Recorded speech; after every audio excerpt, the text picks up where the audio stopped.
July 27th, AEW Fight for the Fallen. This is the Wrestling Inc. podcast. I'm Glenn Rubenstein, joined by NYC Demon Diva Issa and Jimmy Korderas tonight to talk about AEW Dynamite Fight for the Fallen. Daniel Bryan is back.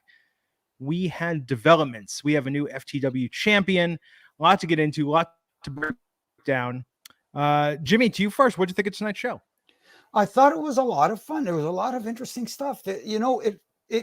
There's a lot of action in AEW Dynamite pretty much every week, and their fans base buys into it. There are little things I would have liked to see tweaked through the show, which we'll get into as our show progresses along. But at the same time, I found it very entertaining.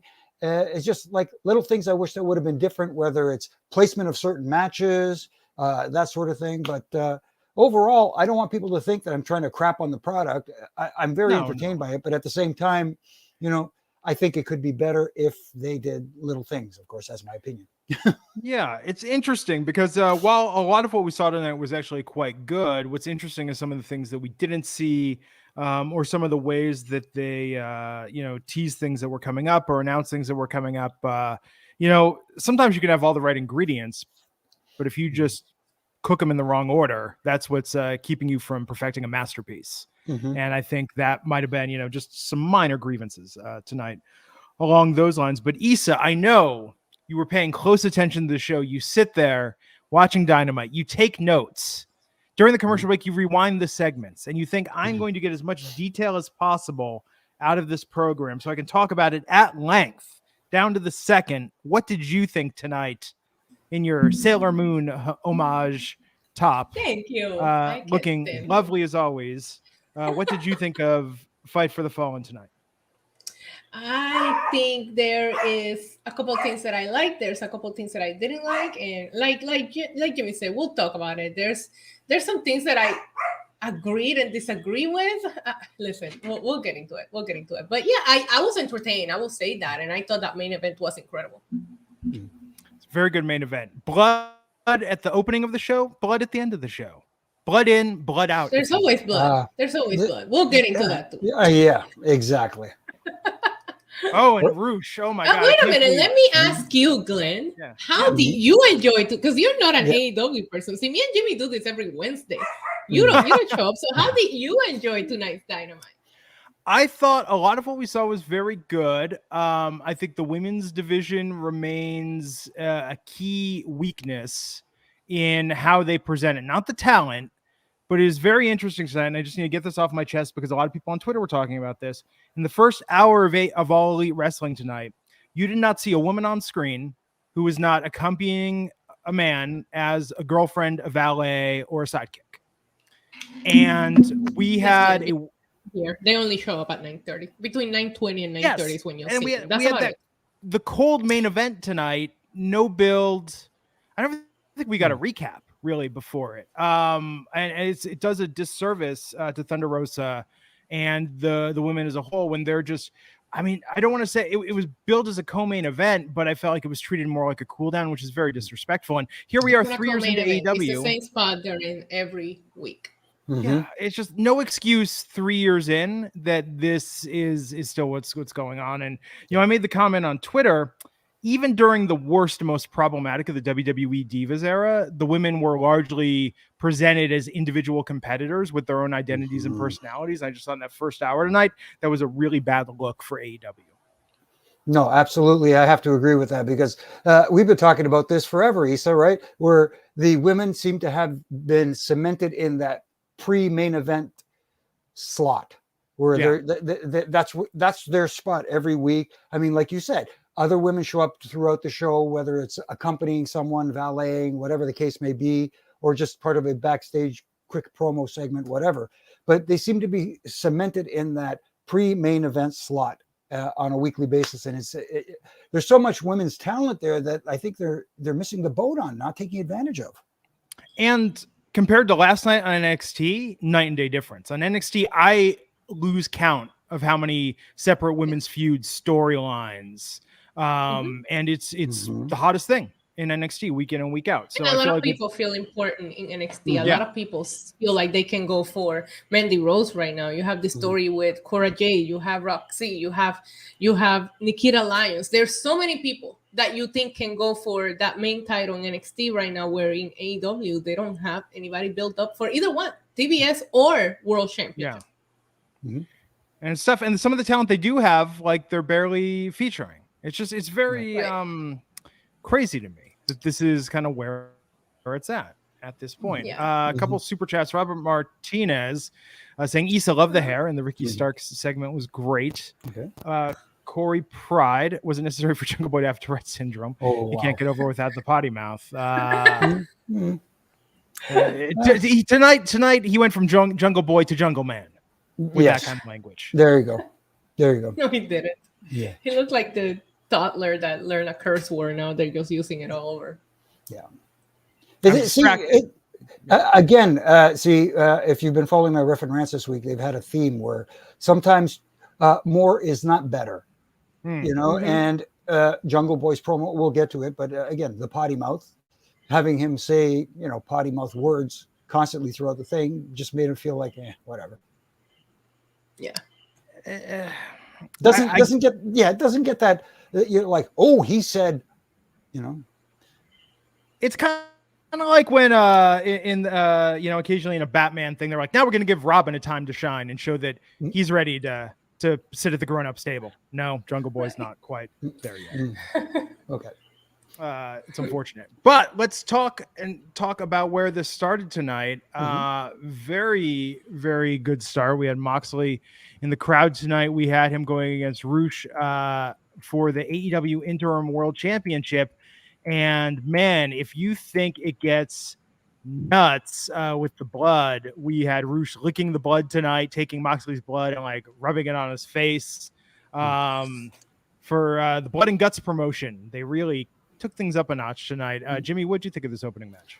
I thought it was a great match. I just didn't like the placement of the match. And again, talking about too much of a good thing, you don't need, yes, I get it. He's the interim AEW World Heavyweight Champion, but you don't need him on television wrestling every week, because when he does, it doesn't feel special. Like, I know people complain, we don't see enough of Roman Reigns here and there and here and there. But when we saw him on Monday night, it felt like a big deal because we finally got to see him on TV. If your champion is wrestling every week, and especially someone who's not really ranked, who debuted a couple of weeks ago, yes, the match was good. It was entertaining. I don't think the blood was necessary, but we're seeing that a little bit too much, in my opinion. But that match, if you're going to have that match, don't put it on first. Yes, you want to start off the show hot, but you don't need your world heavyweight champion to start off the show and call something else main event, because then you're telling everyone your world champion is not main event caliber. It's interesting. I mean, Issa, how would you have felt if they would have flipped the opening match and the closing match tonight? I have thoughts. I have a lot of thoughts. Hit me.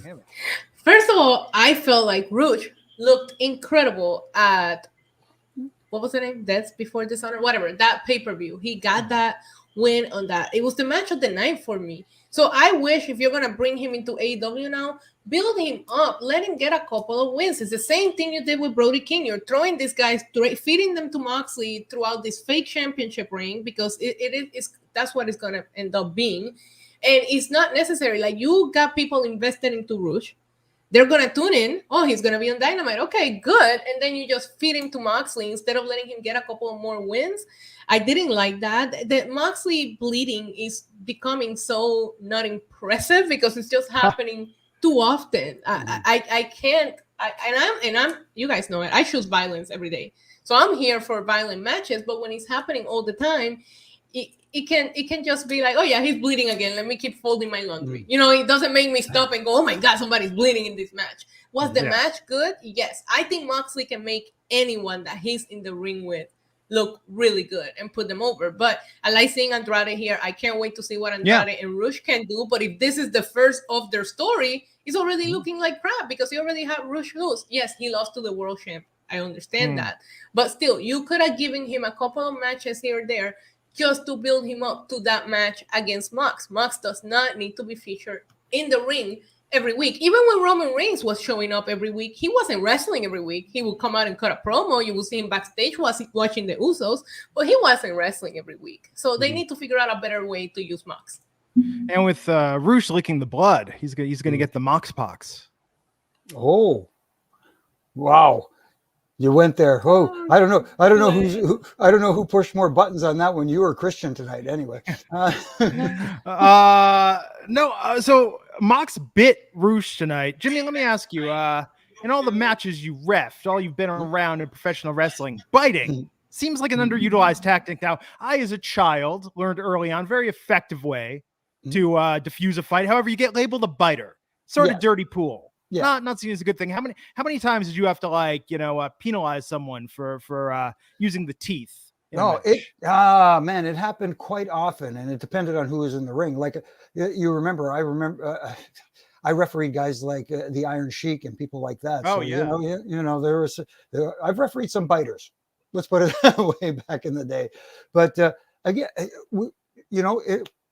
we saw the biting in the first match, and I don't want to jump too far ahead, but we saw it again later that night. Someone else doing it. So when it's done too many, by more than one person, then it loses its effectiveness. Kind of like I've been saying, too much trying to get. I say this all the time here. I'm not sure if you're aware, Glenn. Trying to put 20 pounds of potatoes in a 10-pound bag. It's true. And hey, no diss on the biting, because when you're trying to defend yourself, look, I will go full Bobby Hill and kick somebody in the nuts if it's about my personal safety. Thanks for letting us know, Glenn. Yeah. I'll yell out, "That's my purse. I don't know you," and just wham. Just do it. So in other words, when I meet Glenn, I'll be wearing a cup. Yes. Hey, whatever it takes. But no, good opening match. Hot start to the show. And I think, again, tonight being Fight for the Fallen, they're doing these events on TV. Fight for the Fallen once was a streaming event before they had weekly television. So I think, they're trying to make it a bigger show. I understand why they opened hot. But then the Jericho Appreciation Society made their way out, and we're setting this up for Jericho versus Moxley to have the title opportunity.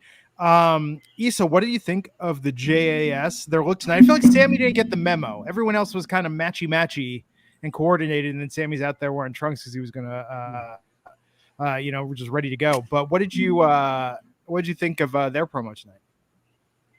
I mean, it was okay. I have a hard time being invested in JAS, and I said it before. Outside of Jericho, it's very hard to be invested in everybody else. It seems like Sammy Guevara joined a little later on, after the JAS was established, and it still hasn't. It's just not clear what the purpose here is anymore. I don't understand. I'm excited that Jericho asked for this rematch, but outside of that, I'm not very invested in JAS at the moment. Jimmy, the addition of Anna Jay, how are you feeling about that? I'm going to take a wait and see attitude on that and see how it progresses from there. But like Issa said, the JAS right now, Jericho just shines head and shoulders above everybody else. And I get it. He's trying his best to help elevate that crew. At the same time, they're not, it's almost like Jericho's saying, climb on board. I will get you guys there. But it's kind of like, he's still, every time he's on the mic, you see that he's head and shoulders above everybody else. And setting up the upcoming rematch between him and Mox, that's one of the reasons why I thought you talked about first and last match. Maybe that's why it should have been flipped, because you're setting up, you're planting seeds for the rematch. That would have been a nice way to go off the air, in my opinion. So after that face off, we have the announcement for the AEW World Trios Championship. There will be a tournament. Are you excited, Issa, for the Trios Championships? I mean, it didn't feel a surprise. We were all just waiting for the announcement. It didn't shock me, right? Am I excited? Yes, AEW has a lot of factions, a lot of people that hang out in threes. So I don't think they need any more titles. I mean, where is Pac? He just won a championship, and I don't even think that we've seen him since he won that championship. So it's like it's introducing another championship right now necessarily. Maybe not. Is it going to be fun, especially the Young Bucks and Kenny Omega, are part of the storyline? Yes, possibly, but there's just a lot of belts to keep up with in AEW. What do you think, Jimmy? Are you a fan of trios, or would you rather have a three-person tag using the Freebird rule to defend a regular championship? You know what? I kind of like that idea better, the Freebird rule. I like it. Reintroduce that would be kind of cool. Sometimes they say, what's old is new again, especially when you haven't seen it for a while. And I like that idea of maybe introducing that Freebird rule, if you want to rename it, whatever you call it. But at the same time, again, I hate to sound like Captain Agreeable, but Issa's right. I think there's too many championships and not enough time to invest in them television wise. Yes, I get it. They get 2 hours on Wednesday night. They got an hour on Friday, and they've got all the stuff on their YouTube channels and stuff like that. But that's still, not enough TV time, which is right now at this moment where the money is. Yeah, if you look at the belts to roster, I mean, we're a hair away from having the participation championship, and everybody gets one just for lacing up their boots. Mm-hmm. No, absolutely. It's kind of like the way I'm feeling with we talked about Moxley appearing every week. It's almost like he's the Intercontinental Champion, because that was back in the day the Workhorse Championship. Yeah. Yeah, and to Jimmy's point in the chat, it's like if you put something on their YouTube channel, you have 169,000 viewers that watch the Dark, right? And then you have what I said, they're averaging about 900,000 viewers on Wednesday nights. So what you're gonna have, assuming that 100,000 of them are watching Dark, you have 800,000 people, more than half of your audience clueless about what people are talking about because it's going on a YouTube show. You have to put some of these people on actual television in order for people to become invested. People don't want to talk about the casual viewer, but there is people that only tuning on Fridays. They're clear on Wednesdays. They're clearly not tuning in on Fridays either. Look at the difference in the numbers they're doing between Wednesday night and Friday night. So things need to be happening on Wednesday night in order for them to kind of like push the storyline or the narrative. And let's go further with this tough love for a second. Tony Khan firmly, with passion and spirit that normally he saves only for Twitter, for roasting people, emphasized that Ring of Honor is not going to be AEW developmental. So we have the Ring of Honor championships as well that will be appearing regularly in AEW. It is a little excessive at a certain point. Once again, here we go. When more is not always better. Sometimes less is more. And especially when it comes to all these titles, less is definitely more. I love Tony Khan and his tweets. Like every week if the audience drops, he'll be like, "We were number one on cable." He reminds me of that scene on Fast and the Furious when he was like, "Dude, I almost had you." Like still trying to celebrate something that you should probably not be celebrating. But that's a story for a different day. Mm-hmm. No, and I think, let me reiterate, the wrestling tonight was fantastic, but it's interesting. The honeymoon is over. We're 3 years in. They know a thing or two about a thing or two at this point. They've got 2 wrestling companies, a phenomenal roster. Yeah.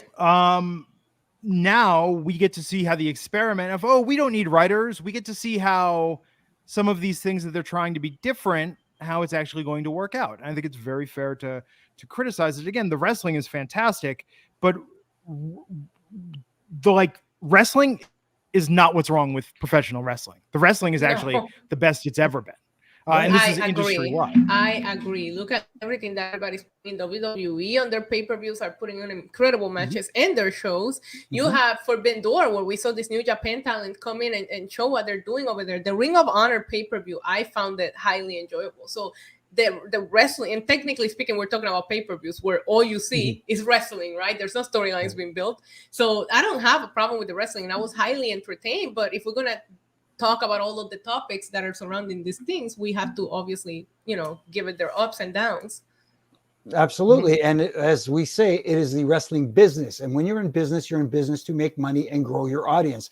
Catering to one specific group of fans does not grow your audience. And I think that's where the honeymoon phase ends now. They got to start thinking about expanding their audience. And as much as their core audience hates the term sports entertainment, Chris Jericho is absolutely right. That's what you need to do to grow your audience, regardless of what you call it.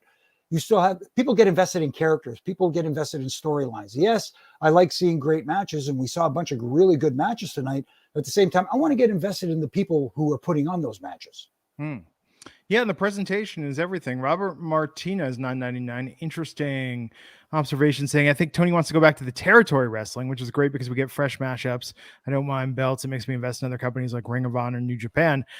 I mean, this showcase that the Forbidden Door has largely been. I thought the Forbidden Door pay-per-view, for something that it was hard for the non-New Japan fan to get excited about, I think watching it was actually incredibly accessible. The matches were very good, very fresh, and the storyline didn't matter because it was kind of like one night only. Here we're going to get these exhibitions, but yeah, it's interesting though. I think, Jimmy, to your point earlier, they're trying to stuff a lot in, and I don't think they're super serving their top talents, their most interesting talents, and certainly not the fans in the best way possible. Yeah. You could exactly my point. I like the way you presented it better, though. Oh, well, thank you. FTW Championship match: Danhausen versus Ricky Starks. Man, I feel so bad for Danhausen because everyone was so excited. You don't. You're just like, screw this jabroni. Like, get this guy off my TV. You're not a fan. What do you want him to come in and do? Well, I like it. I think he definitely became a little self-parody for a while. The more he was channeling like Cesar Romero's Joker in his character, like it was very over the top. But look, we don't have the tag team with Hook. There was that whole storyline. We had him get this title opportunity tonight and get beat pretty easily. Hook then comes out, challenges Ricky Stark, and wins to become the FTW Championship, fully completing the prophecy that Hook is indeed the Rob Reiner of professional wrestling. Think about it. Jimmy gets it. Other people just thinking cap there. But for Hook, this is very good. But then even like Starks saying he's okay with losing. I mean, putting Hook over in defeat, like very magnanimous loss tonight. Not very heelish for someone like that. I get the whole showing respect thing. And then we had the little aftermath afterwards with Hobbs and so forth, so anyway. Issa? I was invested in the Hobbs and Starks thing more than anything, just because I feel like they have failed so much at trying to capture these tag team titles that at this point it is better to separate them. I personally think I felt like they kind of like really showed that the FTW title means nothing tonight, because you would think that Hook versus Starks should have been built up and not just happen as randomly as it happened tonight. I wanted Hook to come out after the Danhausen thing and then build up to this match, right? Because I did think that Hook should have ended up with this title. And I personally think that Ricky Starks is a star. Like, I just love him. I love his person. He has it. But it just felt so throwaway that it reminded me that the FTW title is a throwaway title. Now, I'm excited to see what Hobbs and Starks do as single stars. I don't like the Starks started with a loss, and maybe he's going to be a baby face, Jimmy, I'm assuming, right? Because Hobbs is the one that turned on him. Maybe that's why they haven't do the show respect and all that. And that's cool. I think people want to root for him. Ricky Starks is a cool dude. You want to root for him.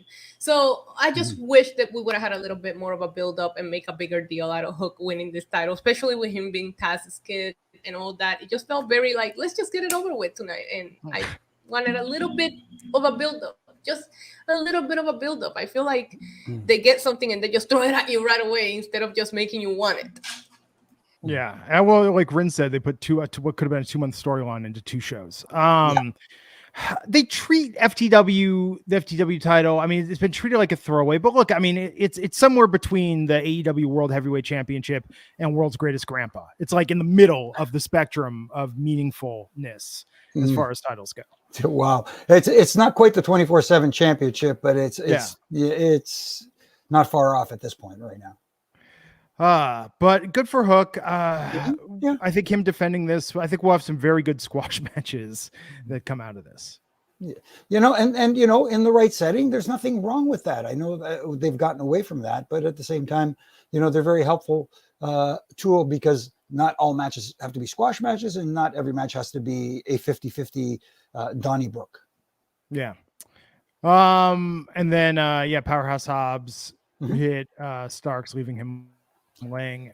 Okay, so I'm sorry. No. The thing I loved most about this is it was quick, clean, simple, and to the point, and made sense, and they didn't overdo it.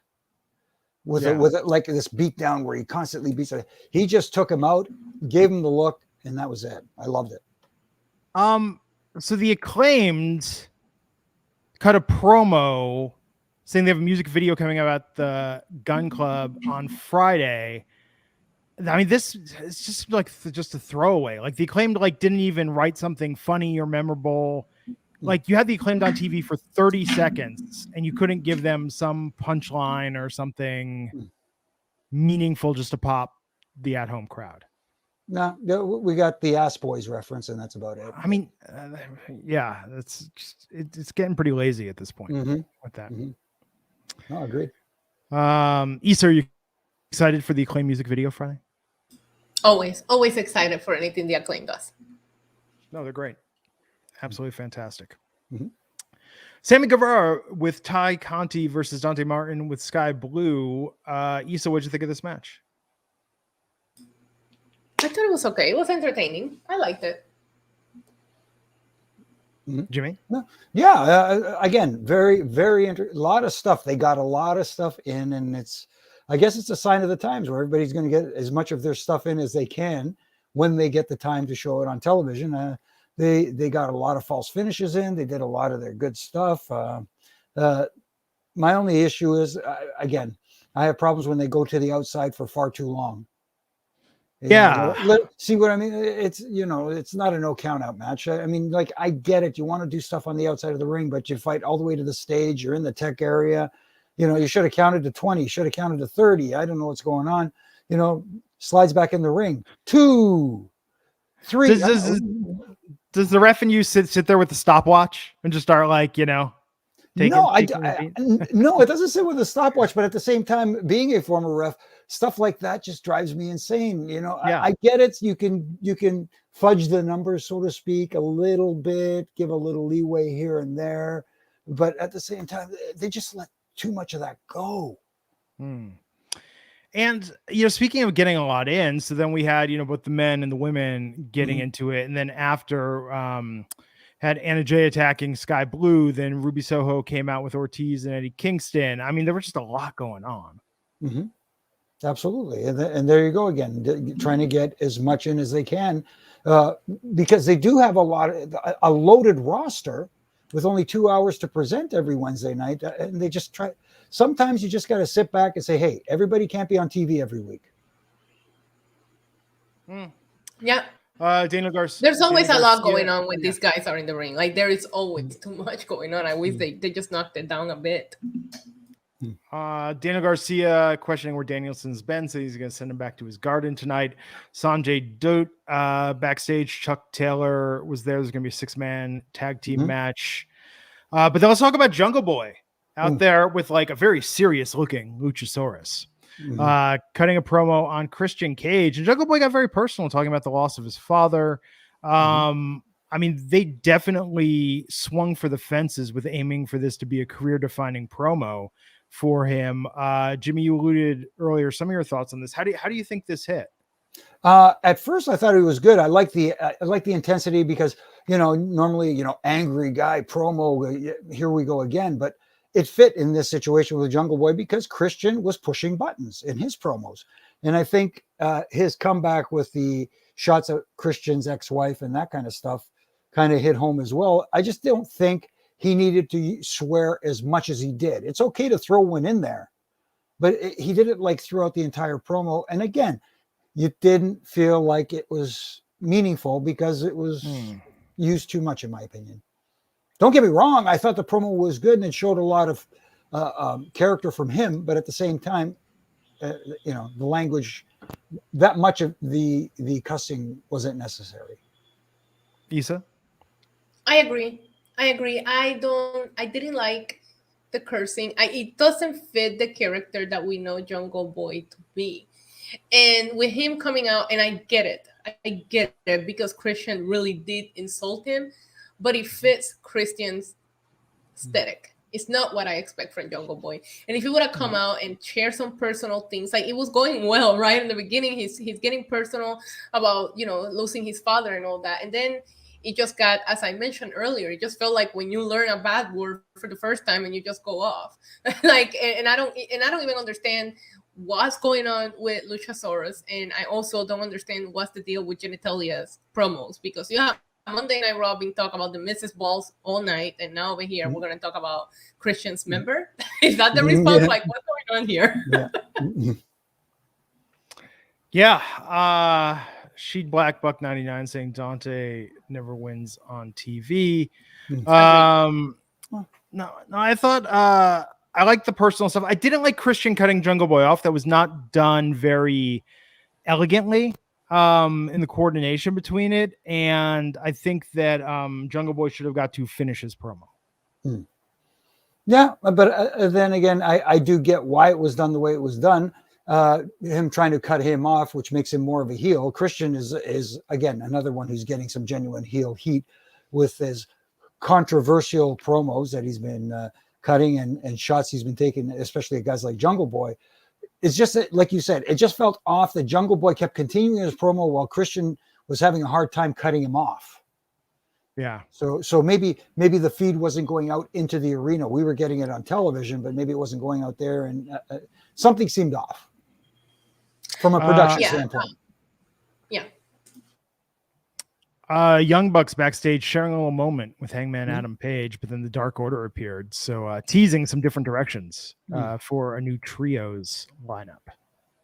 Yeah, again, here we go. They're going to start to promote for this trios championship. So they're going to do what they can do. And the Bucks are no longer tag champs. So maybe they, I don't know. You mentioned earlier Kenny Omega. That kind of does make sense to make him a trio. I don't know if he's able to get back in the ring yet or anything like that, but there's been reports that he's pretty close to a comeback. Okay, so if that's the case, that would be a good place for him to come back and ease himself back into the spotlight, so to speak. I like this. I always pop for Adam Page and the Young Bucks interacting just because of the story that they have. I think I would like to see this trio story pay out, but at the same time, there's so many singles matches that I want to see Kenny Omega be a part of that I'm not sure that I want him to go into a trio story and take him away from so many matches that I still need to see. So we'll see where it goes. But I like Adam Page with the Young Bucks. I actually really do. Interesting. The Hung Bucks, yes. The Hung Bucks.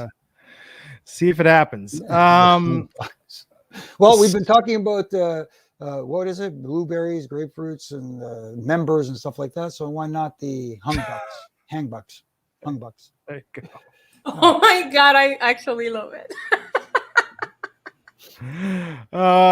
So Tony Nese with Mark Sterling versus Swerve Strickland. Swerve looking fantastic tonight out there in the ring.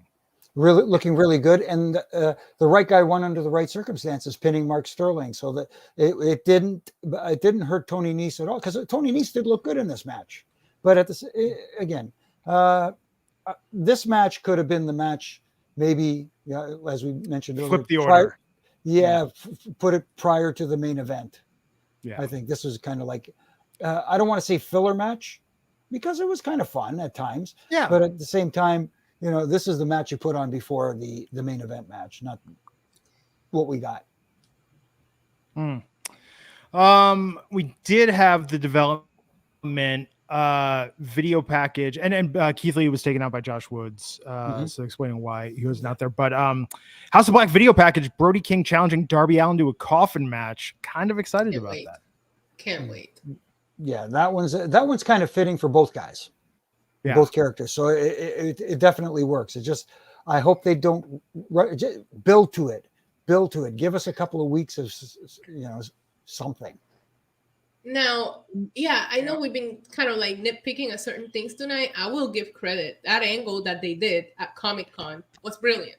It was all across social media. Everybody saw House of Black beat up Darby Allin at San Diego Comic-Con. Now that's how you get people to tune in, right? That's the kind of stuff. Don't put it on dark. Like, put it on something like that is going to go viral. I personally love the setup of that. And then tonight made sense, right? Because if you saw last week, Brody King murdered Darby. There's no reason for Darby to want to, revisit this. I would hope not. But after that attack, it made sense. I like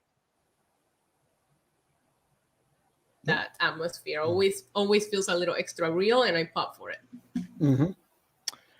Let's talk about Miyu Yamashita versus Thunder Rosa for the AEW Women's Championship. Did they build a story for this? This felt just very cold and impromptu tonight, this match. There is a story behind this. Thunder Rosa traveled to wrestle her and lost. So that's why she got the title shot. They put all of this in Dark. So if you don't watch Dark, if you don't watch Dark, tonight just felt like, who is this person and why is she getting a title shot? And there was a lot of criticism online that she responded to, saying, I know a lot of people don't know who I am. Even Kenny Omega quote tweeted her talking about, her accomplishments. But it's like, it's not your job to let us know who you are. You're coming from a foreign country, from a different promotion. It should be AEW's job to put this title and make it a big deal. And speaking why this woman is coming here and getting a title shot because the champion lost to her. But you don't know that if you're not keeping up with the product. And you don't know that if you're tuning in at 9:30, because that's when people get up to get their snacks for the main event. So again, I know I say it every week, but the 9:30 spot is just getting old. Mm-hmm. Absolutely agree. And the other thing, yes, I understand that they had a match in Japan where she did defeat Thunder Rosa to earn this title shot, but it just defeating the champion to earn a shot at the championship, it just bothers me for some reason. I get that there is such a thing as non-title matches, but having a match where you have to beat the champion to get a shot at the championship doesn't make sense. To beat the champ, you have to beat the champ twice. Yes, basically. So yeah. The other company that does it very often, it bothers me there. It bothers me here too. Yeah. Equal opportunity. Yeah. It was a good match though. Yeah. The ladies really deliver. It was.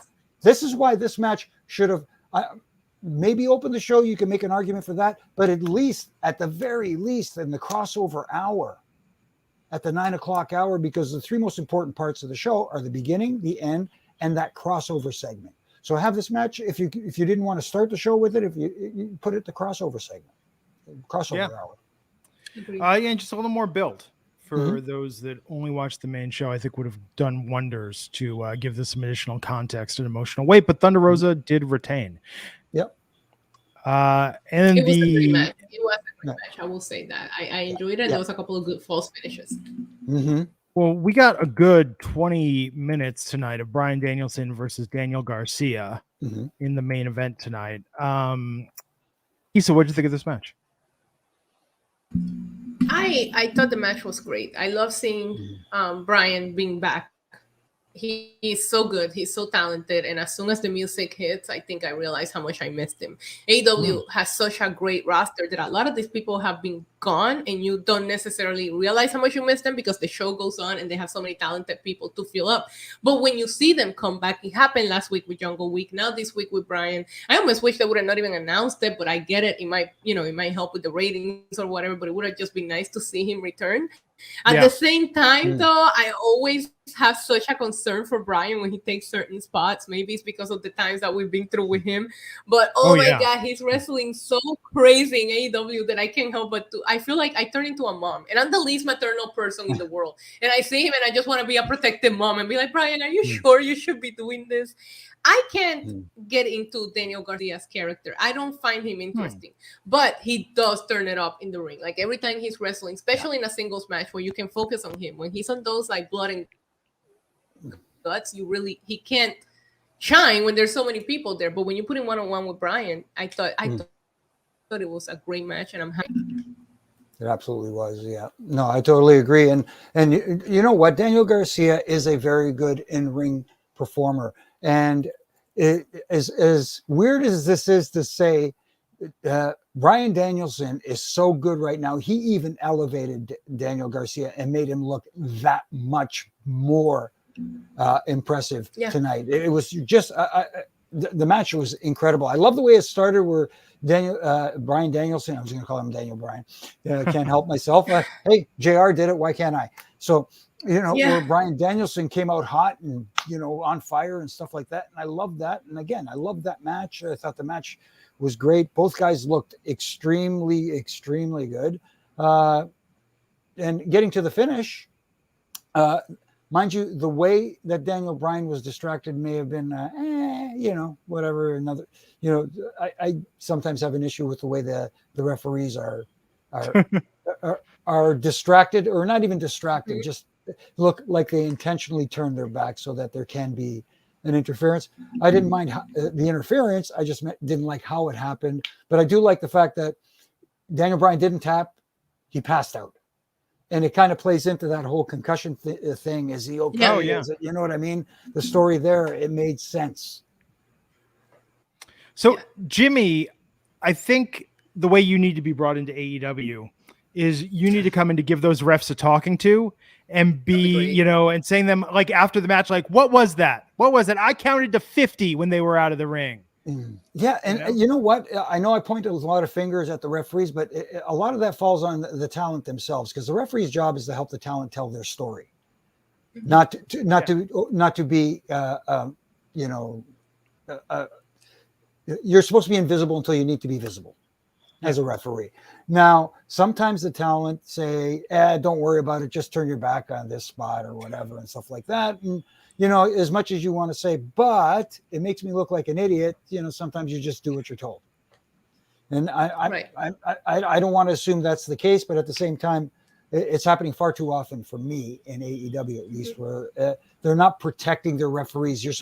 Heels are supposed to outsmart the referees. The referees are not supposed to look like the characteristic, wearing the dark glasses with the tapper or three blind mice playing as their entrance music, that kind of thing. And I think that happens too often there. My favorite spot, and I see this at every house show, but I never see it on TV enough, is where the heel's getting frustrated trying to pin the babyface and explaining to the ref how you count to 3. I see that every house show I go to. Mm-hmm. Always. Yeah. And then the referee going, don't tell me my job. I won't tell you how to wrestle. I tell you to stick to the rules. Yes. Always a good time. But so part of why Bryan Danielson lost was he had his foot grabbed from under the ring, and it was Jake Hager. Mm-hmm. So we're going to have Jake Hager versus Bryan Danielson as a feud, which if you would have, there was a time, it's funny to think like 10 years ago, Jack Swagger versus Daniel Bryan. And it's funny to think like 6 years ago being like, oh man, Jack Swagger versus Daniel Bryan. But now again, it's kind of like, oh, this could be good. Mm-hmm. No, absolutely. You got two obviously guys that can go in the ring. Daniel Bryan, here we go again. Bryan Danielson is now in the conversation when you talk about best in-ring performers on the planet, not just in the company, on the planet. So Jake Hager, underrated, and can hang with him, especially with someone like Daniel Bryan who can make guys look good.